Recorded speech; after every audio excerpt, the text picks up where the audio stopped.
Beth Dalrymple, and I am president of the Chappaqua PTA. Welcome, thank you for joining us this evening. I'm going to briefly introduce Dr. Feigenberg to all of you, but there are some copies of her full bio on the table there, as well as her website is listed there, and it's been on all the emails that I've been sending out. Dr. Feigenberg is a developmental psychologist whose work focuses on children's social, emotional, and ethical development. She currently serves as the research director at Making Caring Common, a project at the Harvard Graduate School of Education. It is my pleasure to turn the podium over to Luba Falk Feigenberg and her presentation to us tonight on Making Caring Common.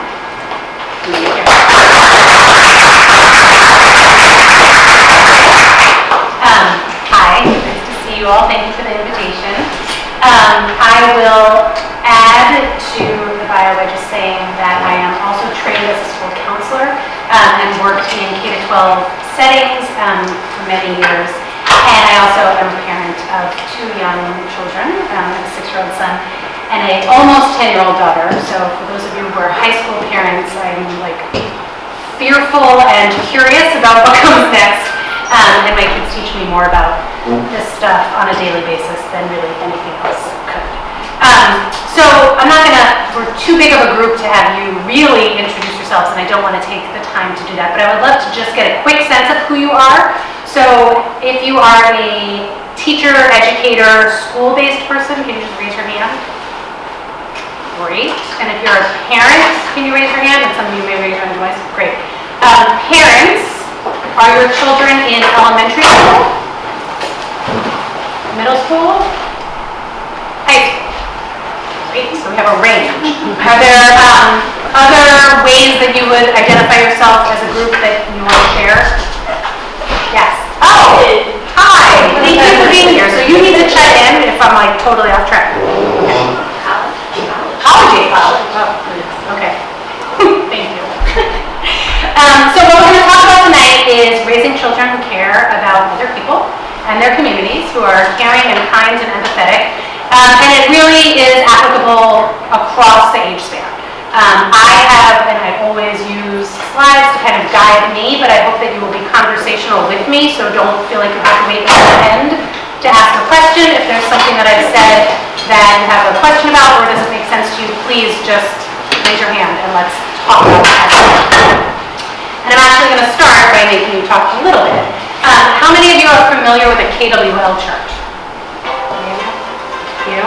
Okay, so for those of you who are not familiar, a KWL chart is not uncommon in classroom settings, especially in the early grades.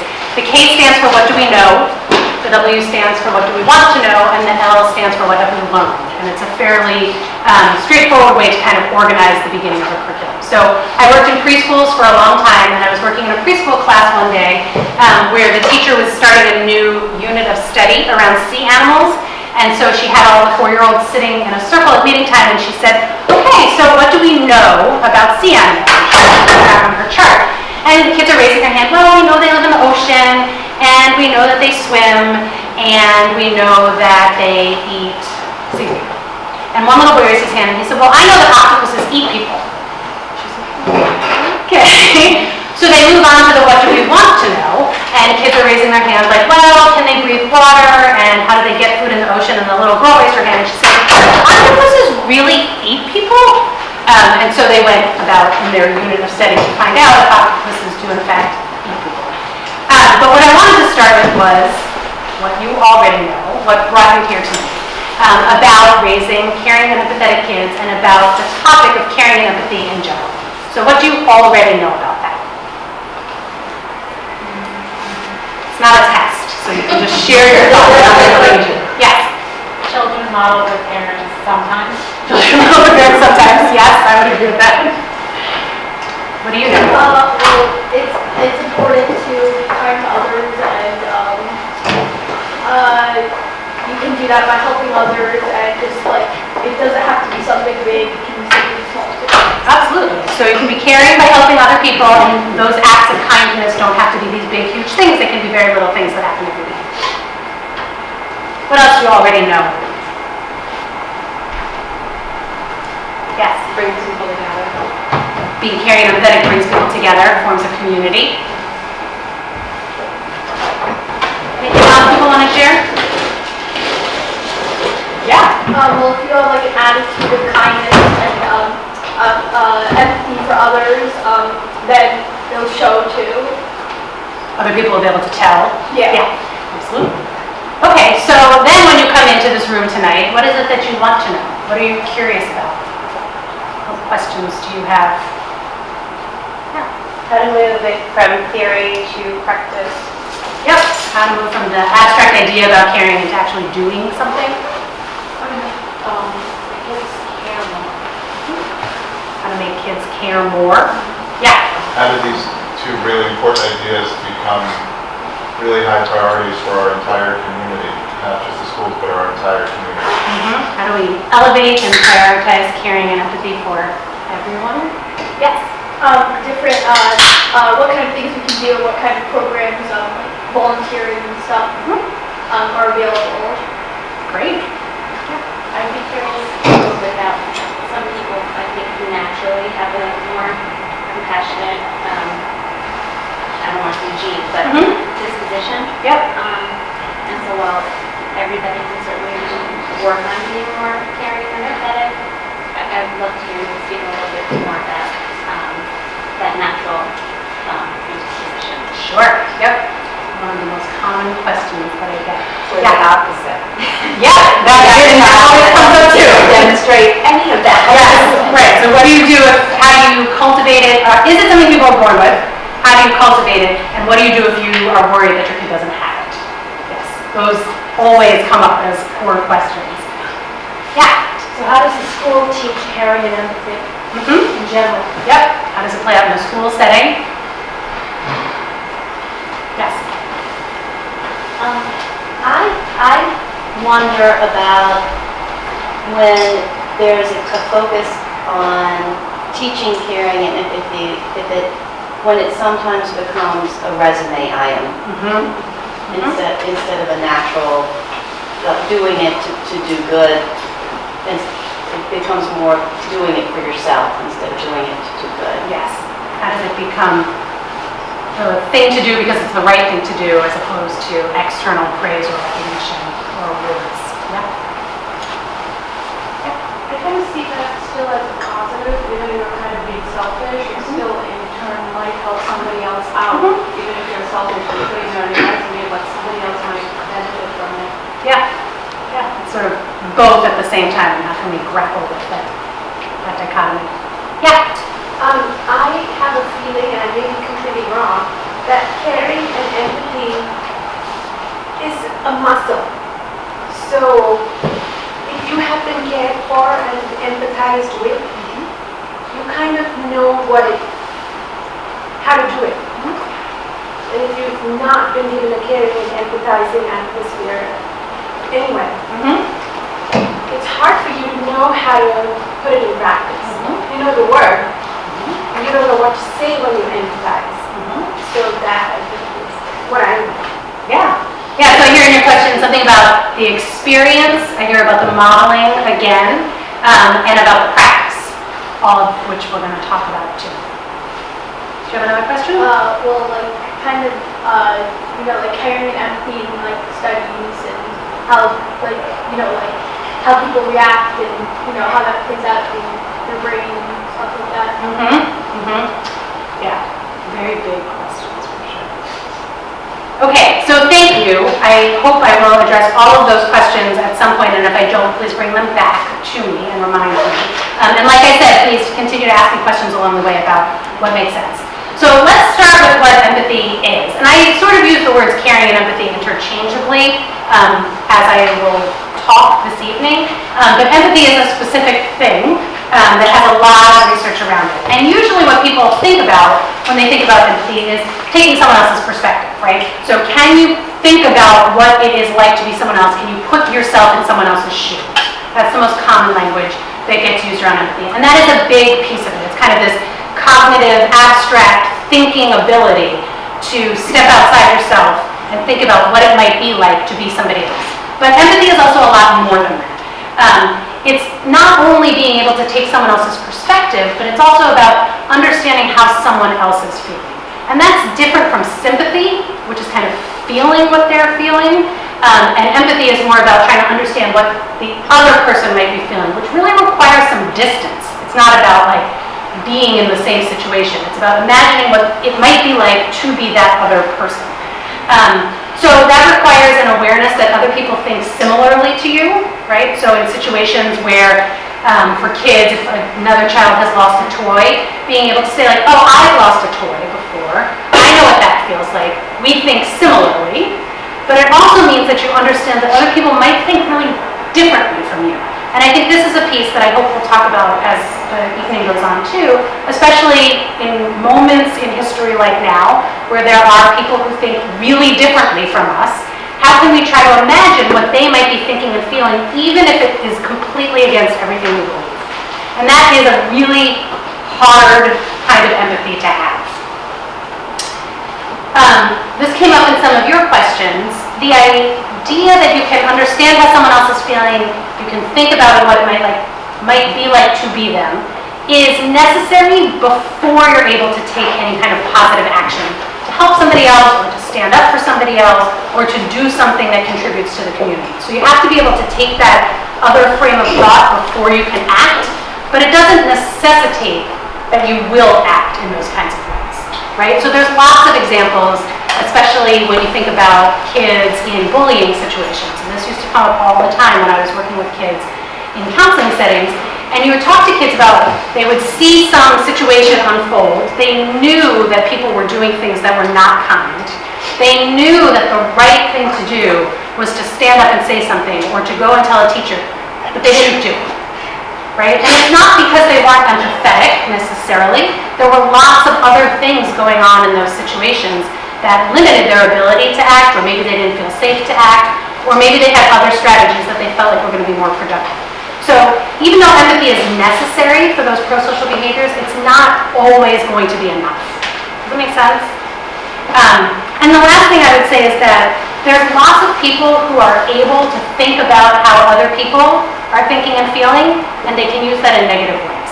So you think about con men, or you think about dictators, who are very able to kind of put themselves in another mindset, anticipate how other people might be feeling, and then use that for really negative, destructive outcomes. So while we think about empathy, and we're talking about empathy as something that is good and helpful and leads to pro-social behaviors, it's always important to think about how it could potentially be used in negative ways too, and to be really careful about all of the situations that people find themselves in. Questions about any of that? So just very briefly, because this came up in some of your questions too, empathy is something that develops over time. So people are born, we are all born with the seeds of what it takes to be empathetic. We have it bred into our DNA, really. And there's a lot of research with very small babies, infants as young as 6 months old, that show that babies prefer and choose people who are empathetic over people who are not. So there's one study, for example, that shows infants to puppets, and there's these little stories about the puppets, and one puppet is shown helping somebody else, helping another puppet, and another puppet is shown taking something and grabbing something from another puppet. And when given an opportunity to choose, the babies overwhelmingly choose the helping puppet. And that's really young, right? Babies who are newborns will cry when they hear another baby crying. And there's been research to show that the cry is different than it is when they're just startled. So they're not just responding to the loud noise of some other baby crying, they are responding to another baby's distress. So it's born, we are born with these seeds, we are born with the beginnings of empathy, but they need to be cultivated and nurtured and reinforced over time, and with experiences. So to the question in the back about people being able to be more empathetic if they have experiences being empathetic, that's absolutely true. It doesn't mean that people who haven't had experiences can't develop empathy as well, but people who have had more opportunities to be exposed to other people who are empathetic towards them, the easier it is for them to develop empathy over time, because they sort of start with that from their base. And the last piece on this one is that the context that people grow up in and develop empathy in really matters. So empathy and what that looks like in terms of how people talk, in terms of how people act, may be exhibited very differently in different school settings, in different family settings, in different cultural or religious settings. And that all shapes how kids are growing up thinking about what it means to be a caring and empathetic person and what that looks like out in the world. So why does this matter? Why are you all here today? Well, empathy is related to a lot of things in our life. It's related to the relationships that we form with other people from an early age with our family, with friendships, and as peer relationships develop over time. Our ability or our capacities to be empathetic impact all of our life transitions, so moving from elementary school to middle school to high school to college to out in the world, finding a long-term relationship if you do that. All of that requires these empathetic skills and ability to be caring about other people. It's also related to lots of life outcomes, like mental health outcomes, quality of life, and satisfaction with life. Think about all of the behaviors, and it's related to bullying and exclusion and teasing. And then the bigger kind of life issues around social justice issues and civic engagement, how people are involved in their communities, the extent to which they are involved in advocacy issues. And again, I think at this moment, this is always important, but at this moment in time, with all of the things that are going on in this world, and the political and social situations that we find ourselves in, caring and empathy are really at the root of so many of the intergroup, intra-group, international issues that are at play, that it feels particularly urgent to really be thinking about how do we cultivate these abilities, these attitudes, and these motivations in our young people who are going out into the world. Okay, I'm going to give you a little pop quiz. Again, no right or wrong answers, and you don't even have to tell me your answer. But I want you to think about how you would answer this question, okay? So which of these things is most important to you? There's 3 choices. Being happy, caring for other people, or achieving at a high level. So think about how you would answer that question. Most important, you have to pick, first choice. At Making Caring Common, which is the project that I work for, which I can tell you more about at the end and all the other things we do. But one of the big things that we do is we have a survey that we give to middle and high school students and teachers and parents around the country. And every year we get responses back from 12 to 14,000 students. So we have data on this question from 12 to 14,000 middle and high school students every year. And every year we look at how they respond to this question, and every year they pretty much tell us the same thing, which is achievement is the most important thing, if you ask them. In fact, 50% of them say achievement is the most important thing. About 30% say happiness, and 20%, so 1 in 5 middle and high school students says caring for others is the most important. What do you think? Does it surprise you? Does that seem right to you? I think when they're in a school system, school setting, that tells them what their grades, how they get, where they get into college, how they do on the SAT, everything that they've been taught in school, for the most part, has been achievement-based. So it doesn't surprise you. It doesn't surprise you. And thus, high achievement would then make them happy. And Well, allowing yes. them to have more, mental capacity to care for other people. So it's all. Totally, they're all related, and this is not to say that, you should only care about one thing. Sure. They all absolutely are wrapped up together.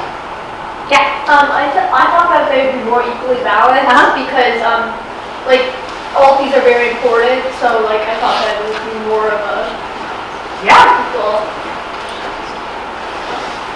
Anyone else? Yeah. I'm just wondering if the survey was presented to them while they were in school, as opposed to at home. I'm just wondering the location of the survey taking might have influence because of what was said before. Absolutely.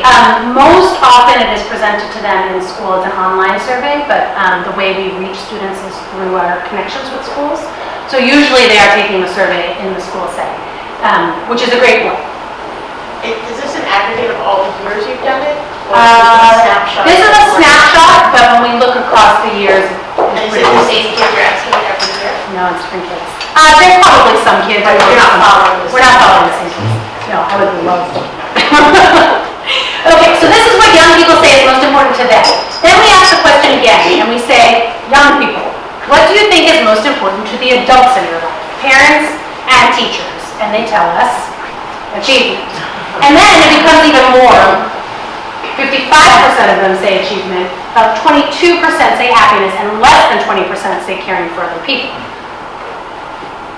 Right? And in fact, when we ask them this question, my parents and teachers would be more proud, or we give them this statement, my parents and teachers would be more proud of me for getting good grades than for helping somebody else at school. And 4 times as many students agree with this than disagree with this. Yeah. Well, I think from a kid's perspective, Yes, please. when I think we're saying that because when you're saying help with someone at school, a lot of times that's a smaller thing, and that's something you'll see more daily. So like if you go home to your parents and tell them, first of all, you're not really going to tell them that if it's something very small, and versus like, oh, I got this really good grade. So like that aspect of like how what would you really tell your parents also plays into that. Definitely. So we're going to talk about that in a little bit too. Any other thoughts on this one? Okay, so here's where it gets interesting for me. So now we ask them, or I should say, I'm going to ask you again, just to rethink. I asked you the first time, what is most important to you? If I were to ask you, what do you think is most important for your kids? What is most important to adults? Right? We asked kids, I just showed you what kids think is most important for them and for the adults in their lives. But then we actually do ask parents and teachers. We say, all right, well, same choices, what's most important to you? And they tell us that actually the most important thing to them is that their kids care about other people. So 45% of parents will say, it's most important to me that my child or my students care about other people. And you can see that achievement is second and happiness comes third. So there's a disconnect, right? Parents say, really important to be caring. Kids say, achievement, achievement, achievement, and they say, and I'm hearing achievement, achievement, achievement. Again, not to say that achievement isn't important. Absolutely is. So is being happy, and they're all related together. But what we believe very strongly at Making Caring Common is we need to reprioritize and not have it be this giant leap between the achievement messages drowning out all of the messages about caring for other people, being concerned about other people. The messages that we send to kids about achieving at really high levels and academic success and what that means and looks like are definite. And they are only here, or I shouldn't say only, they are mostly hearing that. And they are not hearing the messages that we think we're sending or that we hope to be sending about caring for other people, being concerned about our community, thinking about the greater good and what it means to be a real member of a larger society. So how can we kind of re-elevate or reprioritize and start thinking about sending messages about caring that are at least having equal weight to the messages we're sending about achievement and not being drowned out by this much. So now I'm going to talk about some things we can do. But before I do that, do you have any questions about any of the things that I've shared so far? Yeah? What if we told them that they have to try to create a balance between achieving and at the same time helping a friend or a neighbor, and that will correlate, that will all combine to your happiness? That would be so easy, right?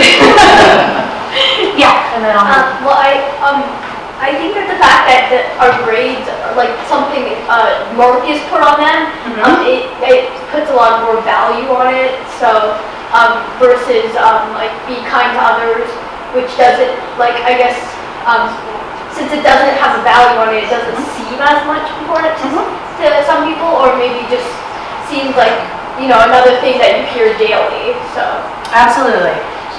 So we're not gonna. Oh yeah. You know what's happening, I think we can all agree, is that our kids, many of them, were only taught to get good grades, do great on their APs and SATs to get into a good college. So I think we all know that. It's sort of like, how do we protect these kids now, going forward, starting in elementary school, that grade, it's there for learning, and we don't know that intellectually, but how do you actually do that in our families and our school environments? Yeah, absolutely. So let's talk about that. No, I totally agree. And one of the things that comes up often, which I'm not going to talk a lot about, but when I am talking specifically with teachers and school leaders and administrators working within the educational setting, this comment comes up a lot about, well, we get grades in school. That's something that's measured, and that's something that therefore people strive for. So what if we graded people on character? Or we gave assessments on social emotional learning, which there's a whole field out there that's doing that. And personally, I feel really mixed about it, because on the one hand, I believe that social emotional development is critical. And I believe that people pay attention to the things that you measure and assess. So on the one hand, if you're measuring and assessing something, it's going to get more attention. On the other hand, it's a very slippery slope when you get into grading and measuring and assessing kids on some of these more motivational or attitude-based areas like caring for other people. And it's hard to say that somebody's better at it than somebody else, or do you want kids, back to one of the questions that came up, do you want kids helping somebody else because it's going to get them more points? So that conversation comes up a lot, and it's a tricky one. It's a really tricky one. But let's talk about some things that adults can do. So I have 5 things I'm going to share, and I would love your feedback as we go through. So one of the biggest ones, which may seem obvious, is to reprioritize or prioritize messages about caring. So we all know when our kids come home at the end of the day, we ask them a flurry of questions about what happened in school, and usually they reinforce these messages around learning and achievement, right? What did you learn? How did your test go? Tell me about your homework. But we don't tend to ask as many questions about the relationships they have in school. Like, how are your friends doing? How is your class getting along? Tell me about somebody you helped today. Tell me about something that somebody else did for you. Tell me about something you did that felt brave. Tell me about a risk you took or a mistake that you made. So how can we bring those kinds of conversations into the everyday messages that we're sending to our kids? And it is hard to shift. My kids come home and I still say, like, what'd you do today? Tell me what you learned. And I know that I'm not supposed to in the same kind of way. But just to bring more messages about caring. And when we're talking to the adults in our kids' lives, how can we reinforce those messages too? So at a parent-teacher conference to say, how is my kid getting along with other kids in the classroom? Tell me about how my child contributes to a group. How are they helping? How can I help my child to help more? On sports teams to talk about, what kind of team player my child is. So how can we just start to bring these kinds of conversations more into the center and less at the periphery and the fringe? And a big one for me in caring messages is reminding kids and not letting kids get away with using mean things as being funny. It's so common for kids to just make lighthearted jokes about somebody else, or, oh, I was just teasing, oh, I was just kidding. Being mean isn't funny, and it doesn't demonstrate care and respect for other people. And we need to make sure that our kids know it. And that, again, thinking about like the world that we live in right now, has not been modeled very well for us. And so we need to be more vigilant about making sure that kids are not trying to make jokes on other people's expense. Okay, number 2 is focus on relationships. And this, I think, in families feels more obvious, about spending time together, making sure that there is a positive, solid foundation that is built on caring and respect and trust, so that kids feel like they can talk to us when issues are coming up, and that we have a space where we can ask questions before things might come up. In schools, I think it's making sure that every student is connected to an adult, and making sure that everybody is aware that that is an ongoing process. Not to assume that kids are connected to adults, but to really make sure that faculty is being deliberate about checking in on students and making sure that kids aren't falling through the cracks. In school settings, and I would say outside of school settings, as parents, making sure that adults have support, because it's really hard work to raise kids, and it's really hard work to prepare kids in a school setting in a way that also incorporates a focus on caring and empathy, and so we all need support in that too. And we need to feel connected to other people who we can talk to about this and ask questions and not worry about getting it right all of the time, and puzzle through the really hard situations that come up that we don't know how to handle because we've never handled them. right? What do you do if your kid tells you that they're being bullied? What do you do if you find out your kid is the bully? How do you manage that? And who can you talk to about that? Where can you go for support and resources so that everybody can kind of move forward together? This one is about, we call it expanding children's circle of concern. And the premise of this is really that you'd be hard pressed to find people who aren't concerned or who don't care about anything. Everybody has some group of people that they care about and who they're concerned about. And usually, it's the very tight circle around us, right? Immediate family, closest friends, people we come into most contact with. And that's great. But how can we help kids push beyond that and start thinking about and caring about and being legitimately concerned about people who are outside of that inner circle? So that might be people who are in school who they're not friends with. It might be people who they don't know. It might be people who are really different from them in experience or background or context or culture or challenge in life or belief system. And how can we help kids really think about what it is like to face situations that those people are facing and help them think about why they should care, right? And that if we can push out these circles so that we are concerned about a larger range of people, then we will have communities that are looking out for each other in different kinds of ways and people who are taking care of each other and making decisions that lift up the greater good instead of prioritize self and selfishness.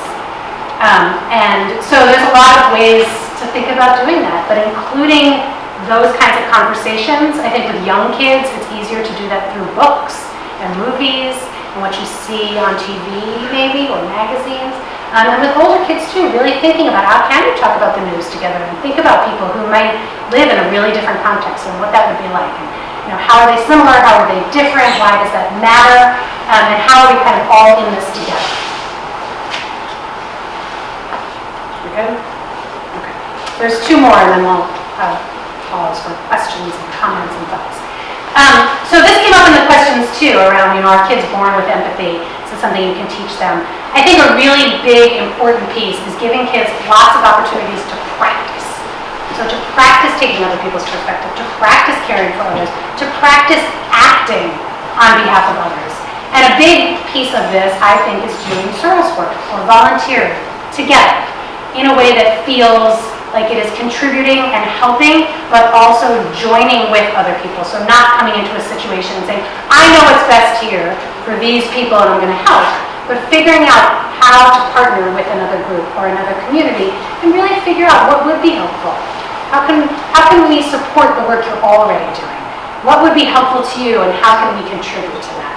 And modeling that for kids, really explicitly talking about it, puzzling through difficult ethical situations that come up, sharing with kids your own kind of struggles about difficult moments that you have puzzled through, and having that be an opportunity to talk through it together. Well, what do you do if, you're at work and somebody is not treating you with respect? And having your kids hear that happens and how you thought about all of the different options that you might go through and hearing what they think. And giving them lots of opportunities to really dig in to the meat of what makes these kinds of situations so hard. Within schools, I think it's really important, and in communities, to give young people real, meaningful opportunities to have leadership, to have some say over the things that are happening to them. I think most schools have student bodies and student governments, or student councils, and that's great, but what kinds of activities are they actually involved in? What kinds of decisions do they actually get to make? Is it just planning the prom, or do they have a say in how faculty greet them in the morning, or what the school feels like when they come in? Are they asked what they think would make their school a more caring, inclusive place? How often are their opinions really sought out on issues that might matter to them? And then finally, within schools and families and communities, building rituals that really honor young people's ethical character and give them opportunities to think about who they want to be in the world, to share that with the people in their lives, I think a lot of religions have ceremonies that are built in as kind of coming of age ceremonies, where children and kids have to stand up in front of their community and kind of declare who they are. And outside of the religious setting, there aren't that many opportunities for young people to do that. So how can we build that in and give them a chance to think about, this is how I define myself, this is the kind of person I believe I am, and this is how I'm going to demonstrate that to the people around me. And then finally, for adults to be moral role models. And this is hard and sounds really lofty. But it goes back to a lot of the things we've been talking about in terms of kids seeing powerful examples in the things that we all do. So they hear our words, and they also hear the things we don't say, but they're always watching the things that we do. And we all know that our actions speak volumes about what we actually believe, right? And kids are very attuned to when we are being hypocritical with the things that we say and the things that we do. And so being a moral role model means doing our best and striving to have our actions reflect our values, making sure that we think about and know how to be an upstander in situations, and that we can model that for our kids. So if we see something happening that we know isn't right, that we will use our voices and our actions to step in or to do something about it after the fact if it's not safe enough to step in. But it also means being a role model that we acknowledge that we're not perfect, because we're not, and we're not going to get it right all of the time, and we're going to make mistakes, and we're going to not say something when we feel like we should have said something but we didn't know what to say, and we're going to feel bad about it later. So part of being a role model is being honest with kids about that too. And coming back to those moments and saying, I've really been thinking about that thing that I said to you earlier, and I didn't like the way it came out of my mouth, and I want to apologize and try again. Or, when we were at the store and I saw that guy bump into that other guy and tossle him and knock his things over and nobody did anything, I really felt like I wanted to do something, but I wasn't sure what to do in the moment, and I've been thinking about it ever since, and I would like to think about what I could do next. And having those real conversations, because that shows kids that we are willing to acknowledge that we're not perfect, that we know that they're not perfect, and that it's this constant, ongoing evolution and back and forth relationship where we are aspiring to be our best selves, and where we hope other people will hold us accountable to do that as well. So that's all I have to say. I would love to hear your questions and thoughts, and we'll give you a quick soundbite about making caring common. It's a project that's housed at the Harvard Graduate School of Education in Cambridge. Our overarching goal is to help parents and educators raise children who are caring, concerned about others, and committed to the greater good. You can find us here. You can email me here. We do a lot of things under that umbrella. We work with a network of schools around the country. We would love to work with your schools if you are so inclined, and I can give you more information about that. We do research about how kids and adults are thinking about these values. We do research on specific topics that are related to and have caring and empathy at the core, one of which is focused around college admissions and how to make the process less academically pressured and more about valuing kids' ethical contributions. And we do a lot of media-focused work, so we are often in conversations with children's TV producers about how do you incorporate these kinds of stories into the everyday media that kids are consuming. But I will stop there, and I welcome your questions, your thoughts, your feedback. Yeah? I'm just wondering, you didn't have to mention anything about social media and social media, and I know obviously generationally that there's a gap there, and I'm just wondering if there's things that go on that parents don't know about, and if you have any thoughts about how to help manage that process. Yeah, it's a great question, and it's one that comes up with a lot of frequency. And it's a topic that we're doing research on right now. So our school, we have a survey that goes out and asks kids about these values and asks kids about their school climate, and then every year we have a topic that we look at.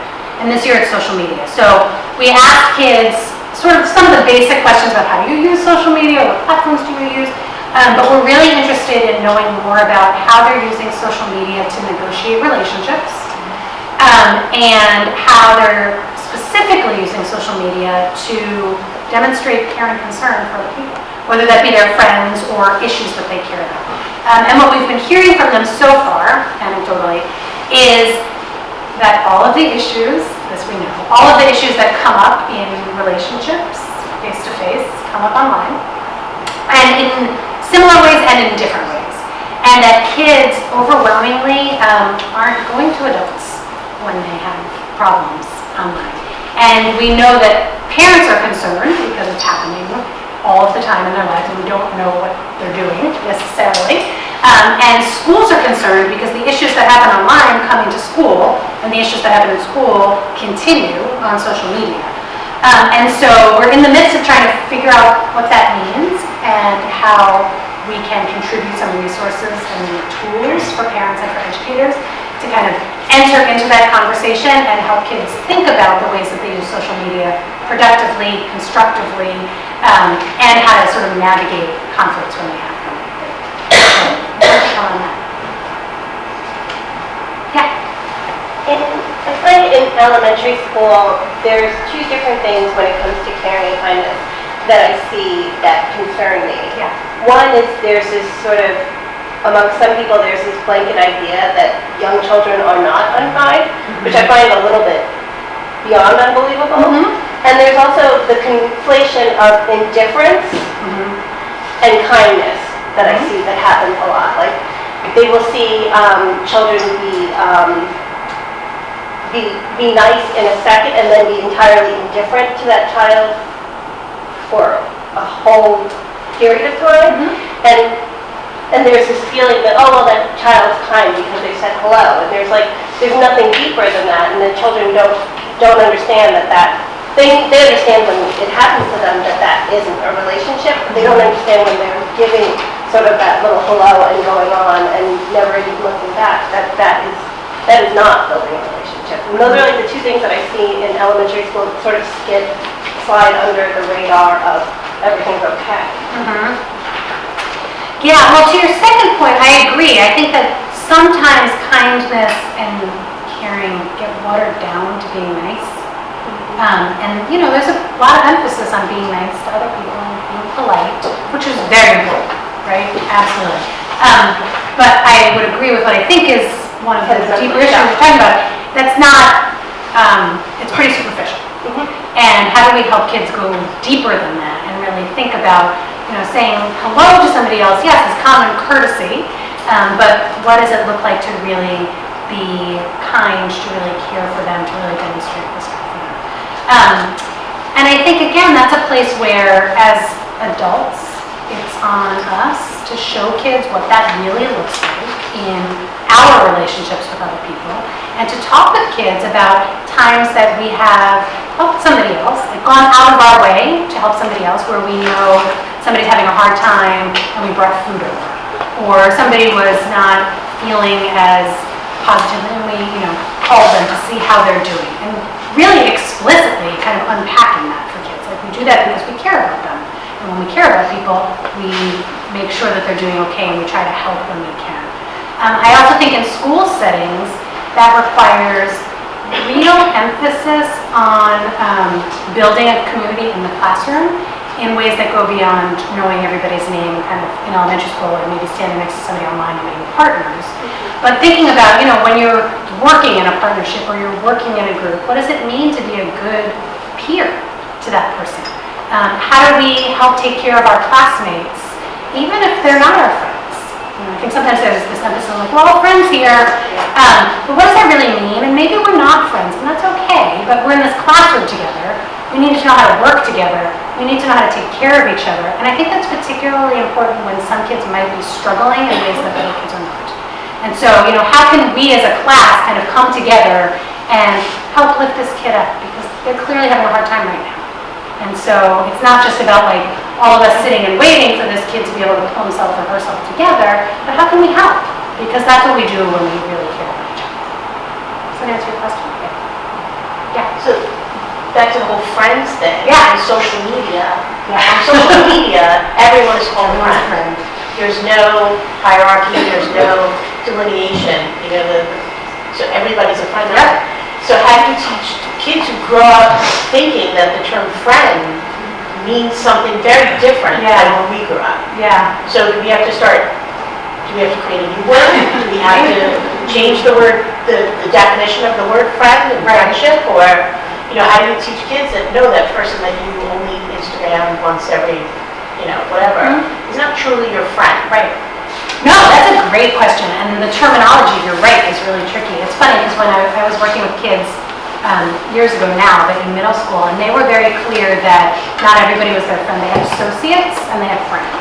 Right. And that was different now. But yes, I feel like the social media world has co-opted the term friend, and so I wouldn't be able to come up with a new word that would kind of differentiate. But at the same time, I think it's an opportunity to really ask kids, like, well, what does it mean to you to be a friend with somebody? I was going to say on Facebook, except I'm not using Facebook. What does it mean to you to be a friend on Instagram or on Snapchat? How does that play itself out? What do you really know about this person? How would you help this person? Would you know if they were having a hard time? Would you go to them if you were having a hard time? Would you know if they were having a hard time? Could you be friends with somebody you've never actually met? And how is that different from people who you do know and you do come into contact with? Because as much as I resist, and hear in your question a little bit the resistance to, that's different because it's online, I also think, and you could weigh in as our resident expert here, I think it is a different construction. And I do think that this friendship category is much bigger. Knowing somebody online in some ways is the same as knowing somebody in real life. And you might know things about somebody who you know on social media that you don't know about the people in your class. And so, we're playing catch up because we're not the native users. And I think it's much harder for us to figure out, well, how does this translate into what I know? Whereas young people have a different conception. And for me, just trying to figure out more and more, what does that mean to you? How does it play itself out? And what would you do if you saw somebody writing really mean comments about somebody else, or posting pictures that the other person didn't give permission to share? What would you do? And whether you do it in real life or you do it online, and I don't even think there's a difference between real life and online, it's all real. How do you manage that? And how do you figure out who you want to be and how you navigate your relationships, regardless of what type of relationship it is? I think, so on the lines of social media and speaking in general, so much of my life is spent in corporate, where we'd always be careful of the poisonous pen, right? Because as email becomes more and more prevalent, it's easier to hide, right? Yep. So you have these passive-aggressive people who like these nasty emails, but if they see you personally, it would never be that conversation. Right. So you're finding now, and I see it, not necessarily all babysitters, but like that generation, that 15 to almost 24, where they could be on the phone, literally verbal, and there's no noise. The person's just on the other line. And it's usually a FaceTime or some type of conversation. It's there, but there's no actual words. Yet they're typing frantically, but nothing's coming out of their mouth. So I wonder if, with social now, this next generation, not mine, I'm X, we speak, right? Before me, or after me, I should say younger, they're learning to, all of their interpersonal communications are either posted, right? They're either, everyone sees them, and if they are interpersonal, they have this guise of the poisonous pen, because whatever they write or they say, it's never to someone's face. It's either everyone's face, right? Or there isn't that immediate lead. I don't like you, you're not a nice person. Right. But I can email you, she looked horrible today, and he's mean, or whatever the case may be, and you communicate that way. There's not so much the immediate, I hurt someone's feelings, it's not in my face. There's that moment where you send that email to somebody else where, at least in my own world, I get them and everything I did from a sales perspective was horrible. My process from A to Z was wrong. But they see me and it was okay. So I don't know how we get beyond that, where we teach our children, you might not see the person, but the effect is still there. And now it's indelible. It is written. It is there. It doesn't just go away. You can erase it, but it doesn't necessarily erase. Yeah, no, I think it's a huge challenge. And there is a growing field of research that's being done in this exact area. And I think one of the big things that people are trying to stress and trying to help young people understand is the emotional impact.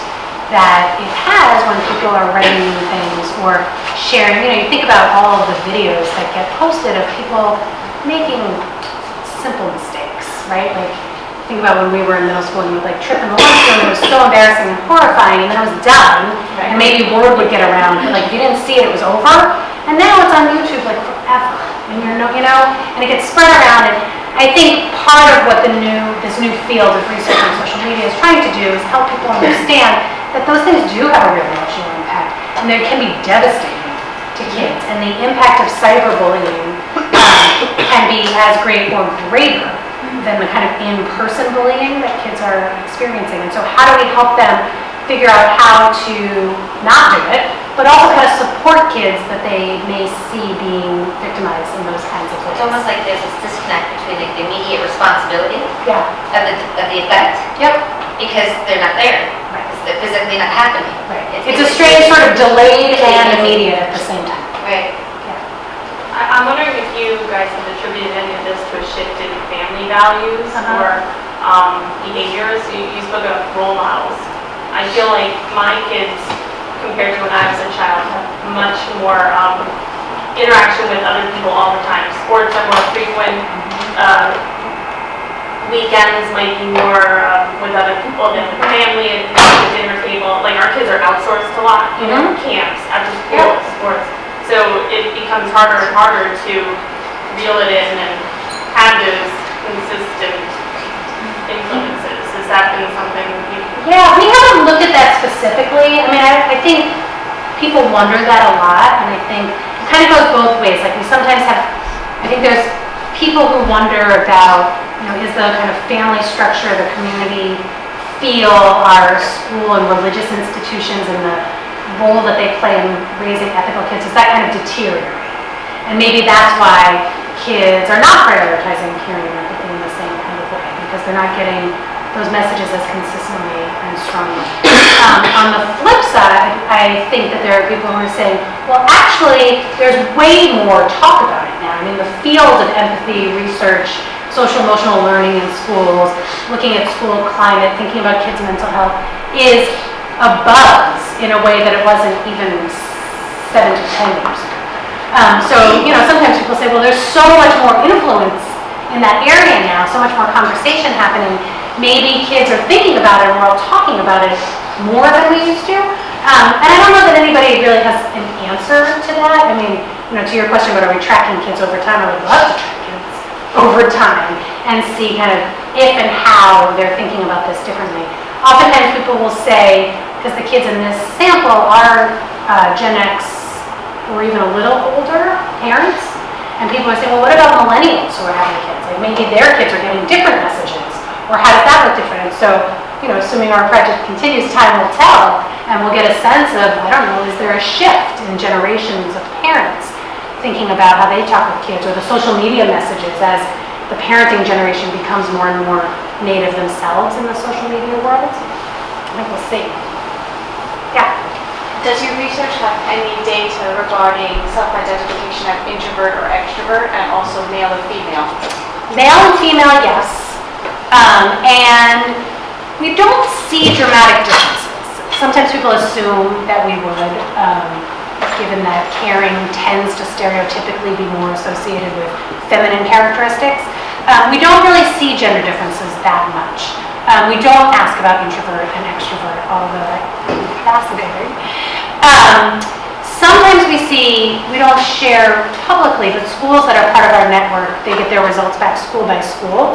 And we do see differences sometimes based on the school setting, which is interesting. We talk with schools a lot about, what are the things that you're doing structurally, system-wide, and kind of day-to-day that you think are promoting an orientation towards caring or not, and how can we think about what else you might do to help kids kind of prioritize this more. And sometimes within schools we'll see gender differences more pronounced, but not as dramatically as you might expect. Yeah. So I think adults a lot of times talk about, like being good friends and stuff, or like against bullying and stuff, but they don't really address like what sometimes like when it seems like someone's a friend, or at least they're trying to be a friend, but then it comes off as it comes off like a little, like someone takes it personally on one side, or, they don't really address that. So do you have any thoughts about that, where like that kind of crosses the line if someone's being mean or kind? So you mean if it's not an obvious bullying situation? Yes. It's like blurrier? Adults are a lot of times talking about like very obvious bullying situations. Yeah. Yes, very Yes. obvious friends, but they don't really discuss in between. Yeah, no, I would agree with you. I think it's very tricky. I think more common actually than, bullying itself.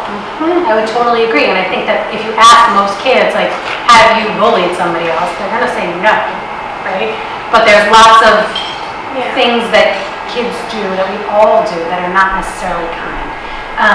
I would hope that adults are spending more time talking about the things we can do that are helpful, constructive, kind, and caring, so that the culture becomes more about that, and it becomes less about individual people feeling like they need to be the only one who has enough courage to stand up and say something, but it's actually the way the tide is flowing to be more kind and caring.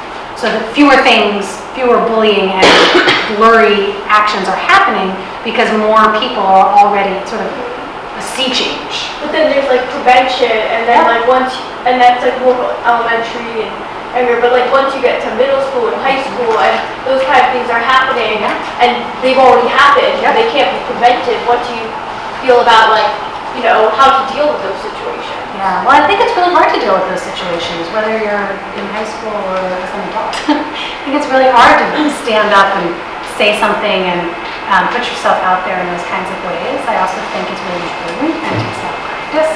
And practice can be in situations that aren't that. Just like figuring out, well, what would I say if I saw somebody kind of teasing somebody else in a way that felt mean to me? Or how could I support my friend, maybe not in the moment, but after the fact, and go over and say, hey, I saw that thing happen, I just want to let you know, like, I'm supporting you. Do you want to talk about it? Is there an adult we could go to who can be helpful to you? I think there's lots of things like that. I would also just put a plug in, we have a youth advisory board. Applications open every summer. If you would apply, we would love to have you. We have 20 kids from around the country that give us feedback on all kinds of things. And we kind of dig into these kinds of things. Yeah. Did you have a question? No. Oh, I thought you did from before. Yes. Do you have concrete projects that these kids have gone through, and then do you measure how much kinder and caring they become? Yeah, it's a great question. So we have 2 projects going on right now that are the first time that we've tried things. And we're hoping to be able to do them again. So one is we have a pilot study we're running with teachers, so less about kids, but it's strategies that teachers can use in their classroom to promote empathy and a concern for other people. And a big piece of the way we think about strategies and educational practices and making caring common is, what are kind of these light lift things that teachers can do in the classrooms? It doesn't have to be an 8-week unit of study that encompasses every minute of every instructional period, but how can teachers do fun games that promote empathy? How can they change some of the routines in the classroom or promote different kinds of behaviors with students? So we're testing some of those out right now and gathering some data from students and from teachers. We also this year are running a challenge that we hope to run again next year. This year it was just within our network of schools, but we're hoping to broaden it. So teams of students from around the country came together and pitched projects that they thought would make their schools kinder places. We picked 10 finalists, and they are now implementing their projects in their schools. Part of the plan that they had to come up with was what kind of information they would use to show that they've made any difference. And so those projects are being implemented right now, and we'll announce one winner in May or June, and hopefully be able to have some information about the kinds of things that might work in high schools. And like I said, our hope is next year to be able to do it open across the country, so all of the schools can participate too. Okay, so I want to be, last question, So I'm happy to stay. How could a school like really be one of your pilot programs for teachers? So, if you're interested in participating in the pilot project that I just mentioned, we are still enrolling teachers until April 3rd. So you should email me and I'll put you in touch with our research coordinator. And we'll be running that project again in the fall, so there'll be another opportunity for teachers to weigh in. And that's for individual teachers, it doesn't have to be a whole school. Individual. One teacher could say, sure, I'll try some things out in my classroom. The ask is that they try out one strategy from a menu of strategies over a 3 to 5 week period and collect some data. If you are interested in becoming a caring school, so we have this network of schools around the country, and we have a program called the Caring Schools Network. This year we have 68 schools, all middle and high schools, although we do have some K-12s. And we'll be enrolling schools for the fall, starting in April-ish, all the way through the summer. So you can look on our website, and there's 3 different packages we offer. At the foundation of all of them is a school climate survey. Schools get back their data in the form of a report, and then can opt into additional support and consultation from us. You also get a set of resources and strategies, access to webinars, things like that. And that's all on our website too. And I'll be happy to answer questions. Does any of it encompass athletics? Not specifically, but I think one of our aims too with the kind of resources and strategies we develop is that they can be used by any adult. It doesn't have to be within a curricular content class. So a coach could be a pilot teacher in theory?